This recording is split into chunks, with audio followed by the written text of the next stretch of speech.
Hello, whoever you are. You just found a cassette tape hidden in my bedroom. Isn't that strange? A man like William Afton, someone so simple and plain, hiding a cassette tape. Why would he be hiding anything? I'm sure that if you're from around here, you've heard of the somewhat recent happenings with Freddy Fazbear's Pizza. 3 cases of 1 and 1 case of 2. All of them adding up to the 5 missing children of Freddy's. That was me. I'll elaborate on that later.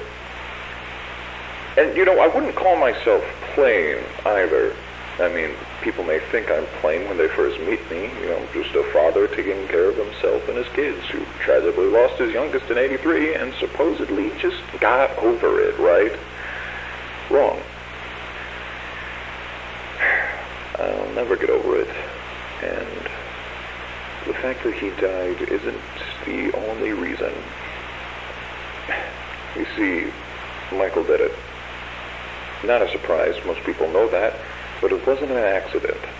He keeps saying it was, but he's a liar. He hates me. And he hated Joseph. See, Mike wasn't settled with being the failure, and how I loved Joseph just so much more. So he tormented him, eventually killing him. And, you know, I mean, that's why I didn't love him in the first place. He was always a terrible kid, not worth my time. But now I hate him more than I ever have.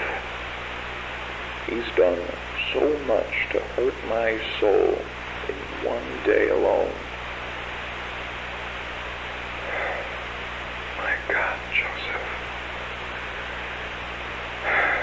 Ever since he killed him, I've wanted to put my hands around his neck and just squeeze the life out of his lungs. But of course, if I ever did that, I'd get caught. I couldn't work because I was thinking too much about Mike. I couldn't concentrate on anything.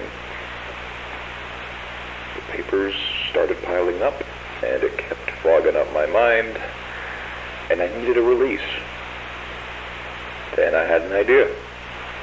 Maybe it didn't necessarily have to be Michael.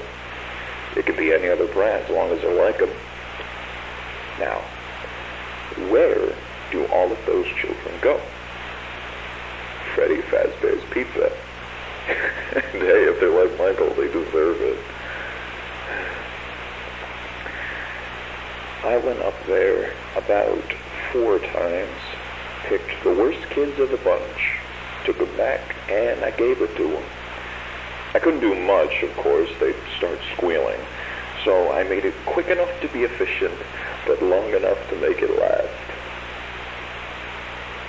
It was hell for them, but it was heaven for me.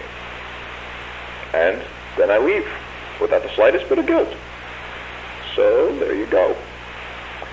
And now that you've heard this, you should know that I check this spot every day to see if this tape is moved.